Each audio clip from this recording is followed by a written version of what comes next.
नमस्कार साथियों, मेरा नाम है नितिन और आप देख रहे हैं मेरा यूट्यूब चैनल बहुजन क्रांति स्टेटस। साथियों, 13 जनवरी शनिवार को Bhim army chief advocate Chandrashekhar Azad ji Lok Sabha की तैयारियों के लिए उत्तर प्रदेश के जनपद इटावा में जिला स्तरीय कार्यकर्ता सम्मेलन में पहुंचे। इटावा सम्मेलन में भारी जनसैलाब देखने को मिला।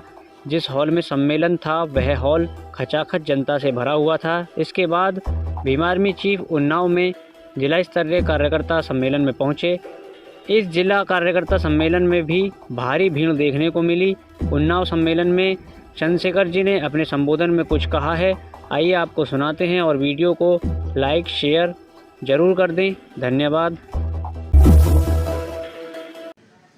ये एक संकल्प है बाबा साहब अम्बेडकर की आजीवन जो उन्होंने संघर्ष किया, ज्योतिबा फुले साहू जी महाराज ने जो संघर्ष किया, उसके फल के स्वरूप में जो संविधान में मिला उसकी प्रस्तावना को मैं पढ़ूंगा और उस संविधान को बचाने का, लोकतंत्र को बचाने का संकल्प हम लोग लेंगे। हम भारत के लोग भारत को एक संपूर्ण प्रभुत्व संपन्न समाजवादी पंथनिरपेक्ष लोकतंत्रात्मक गणराज्य बनाने के लिए तथा उसके समस्त नागरिकों को सामाजिक, आर्थिक और राजनीतिक न्याय, विचार, अभिव्यक्ति, विश्वास, धर्म और उपासना की स्वतंत्रता, प्रतिष्ठा और अवसर की समता प्राप्त कराने के लिए तथा उन सब में व्यक्ति की गरिमा और राष्ट्र की एकता और अखंडता सुनिश्चित करने वाली बंधुता बढ़ाने के लिए दृढ़ संकल्प होकर अपनी संविधान सभा में आज तारीख 26 नवंबर 1949 ईस्वी को इक़्तिदार द्वारा इस संविधान को अंगीकृत, अधिनियमित और आत्मनिर्भर करते हैं। यहाँ उपस्थित एक विशाल जनसमूह के रूप में मेरे परिवारजनों, मेरी बहनों, माओ, बच्चियों, छोटे भाइयों, मेरी सेम एज के भाइयों, सम्मानित बड़े जो मुझसे हैं, मेरा आग्रह है कि अगले 15, 20, 25 मिनट जब मैं आपको अपनी बात सुनाऊं, क्योंकि मेरे पास काम ज्यादा है, समय कम है, तब आप मेरी बात को गौर से सुने। बहुजन समाज में जन्मे सभी संतों, गुरुओं, महापुरुषों को कोटि कोटि नमन करता हूं। नमन करने के पीछे मेरा एकमात्र उद्देश्य ये है कि उन सभी महापुरुषों ने अपना जीवन, अपनी सुख सुविधाएं त्यागे, त्याग, संघर्ष, बलिदान, समर्पण अपने जीवन का सारा समय हमारे लिए निछावर किया, जिसकी वजह से आज हमें देश में हक, अधिकार, स्वाभिमान, सम्मान का जीवन मिला। मैं याद करता हूं महामानव तथागत बुद्ध, संत श्रोमणी सद्गुरु रविदास जी महाराज, गुरु नानक देव, भगवान वाल्मीकि महाराज, गुरु कबीर, गुरु घासीदास, नारायणा गुरु, संत गाडगे जी महाराज, राष्ट्रपिता ज्योतिबा फुले, छत्रपति साहू जी महाराज, डॉक्टर बाबा साहब अम्बेडकर, ईवी पेरियार रामानायकर स्वामी, प्यारेलाल यादव, बाबू जगदेव प्रसाद कुशवाहा, जननायक कर्पूरी ठाकुर, महामना राम सुवर्मा, बाबू शिव दयाल चौरसिया, संतराम बी ए प्रजापति, कोतवाल धन सिंह गुर्जर, चौधरी चरण सिंह, चौधरी महाराज सिंह भारती, सब छोटू राम, मान्यवर दीना भाना वाल्मीकि और मान्यवर काशीराम साहब को नमन करता हूं। बहुत महापुरुषों की संख्या तो बहुत है, बहुत एक बड़ी लिस्ट है जिनका योगदान है इस देश के आजादी से लेके और बहुजन समाज के साथ जो गुलामी थी उस आजादी में। लेकिन क्योंकि मैंने जिन महापुरुषों का नाम लिया उनका योगदान ज्यादा है, इसलिए मैंने उनका नाम आपसे लिया कि आप घर जाके इनको पढ़ें। बहुजन आंदोलन में काम करने से पहले हमें 3 चीजों को जरूर अपने मन में धारण करना चाहिए। पहली कि हम पे उच्च स्तर का ज्ञान होना चाहिए। ज्ञान कहां से मिलेगा? जो व्यक्ति आज दुनिया में नहीं है, क्योंकि मृत्यु कटल सत्य जो पैदा हो। और आज तो स्थिति ऐसी है कि आप महंगाई पे, बेरोजगारी पे, गरीबी पे, बेबसी पे, अधिकारों पे कोई बात नहीं कर सकते, क्योंकि जब भी आप ये बात करोगे तभी भाजपा के लोग, जिनकी सरकार है, क्योंकि अगर कुछ कोई सवाल आपका जवाब ना देना हो तो सीधे धर्म की बात करने लग जाओ। जब भी आप अधिकारों की बात करोगे वो एकदम से कहेंगे आप धर्म विरोधी। मैं ये पूछना चाहता हूं कि भाई आप कौन होते हैं धर्म का ज्ञान देने वाले? धर्म आदमी का व्यक्तिगत विशेषाधिकार है। यहां बैठे अनेक धर्मों के लोग हो सकते हैं, इस मंच पर भी अनेक धर्मों के लोग हो सकते हैं। वो किसी धर्म को माने, कोई राम में आस्था रखे, कोई कृष्ण में आस्था रखे, कोई बुद्ध में आस्था रखे, कोई खुदा में आस्था रखे, कोई जीसस में आस्था रखे, कोई वाहिगुरु में आस्था रखे, ये उनका अपना धर्म है, इसको आप छीन नहीं सकते। आप इस पे पाबंदी भी लगा सकते। यही तो भारतीय संविधान देता है।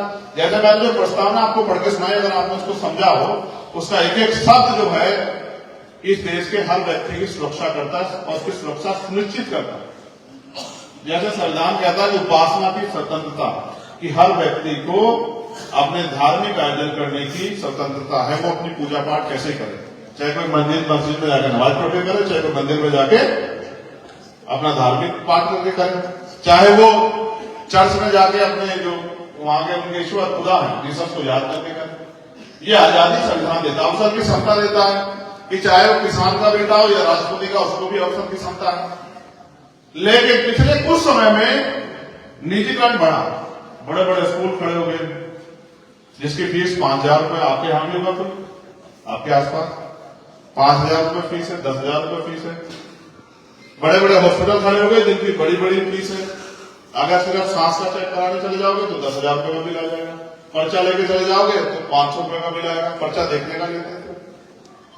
असल हुआ क्या है देश में कि पिछली सरकारों ने पूंजीपतियों को बढ़ावा दिया और वो सोचते हैं गरीब, अगर गरीब पढ़ लिख जाएगा, अपने अधिकारों को जान लेगा तो फिर वो अपने अधिकारों के लिए लड़ेगा। आप एक गजब की बात देखो, भारत में सारी चीज होती है भारत में, लेकिन व्यक्ति को उसके अधिकार नहीं बताए जाते कि उसके अधिकार, मौलिक अधिकार क्या है, और ये भी नहीं बताया जाता कि उसके मौलिक कर्तव्य क्या है।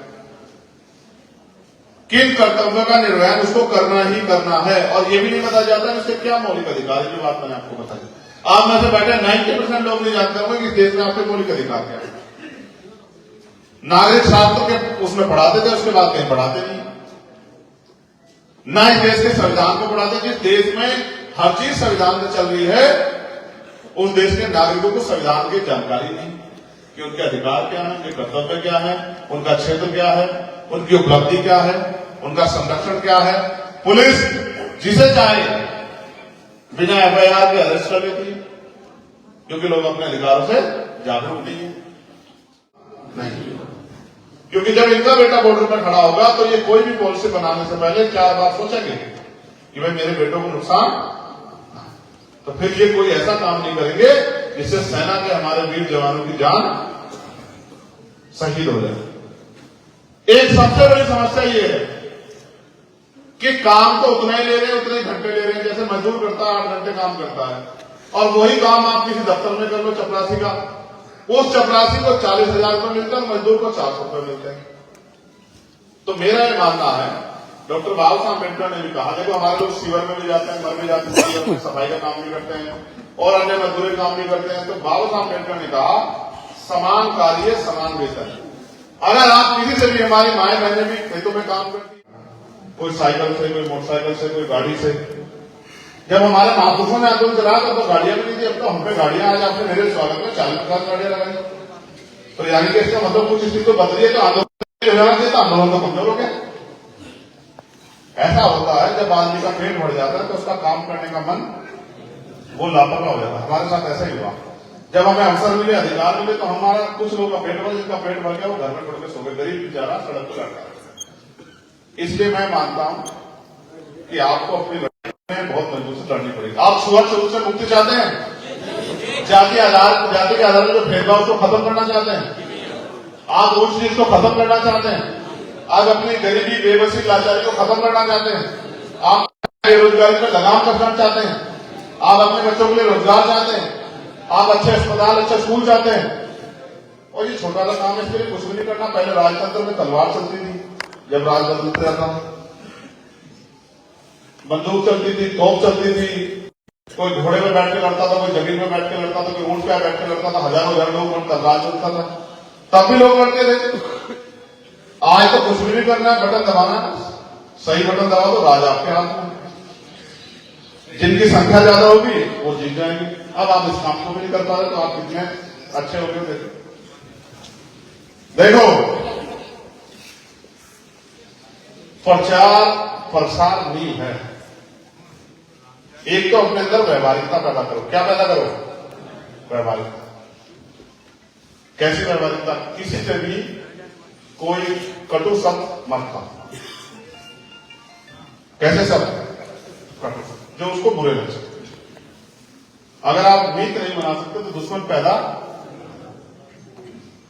किसी को भी, किसी के धर्म को, किसी की जाति को बुरा,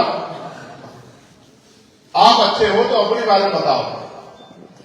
जैसे जो बुद्ध को मानते हैं, जो रैदास को मानते हैं, वो अपने बारे में बताएं कि बुद्ध ने पंचशील दिया है और जो पंचशील का पालन करेगा उसको दुनिया में।